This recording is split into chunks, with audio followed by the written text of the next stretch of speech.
Hello mga ka-GM, isa itong Suzuki Desire. Ngayon gusto ko lang may share sa inyo mga ka-GM, no? Ito pala ay wala siyang dito sa kanyang automatic na shifting sa transmission, wala siyang parking, no? Kaya nakalagay tayo ngayon sa neutral. Kasi yung neutral sa parking niya halos parehas lang sila. Kaya hindi na nilagyan ito ng ng parking, no?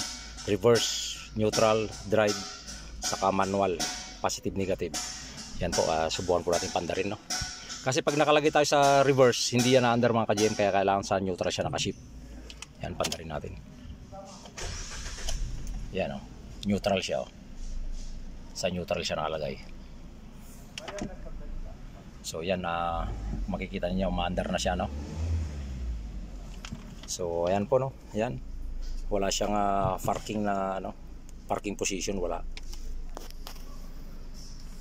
Pero maganda itong ganitong sakyan din mga ka-GM.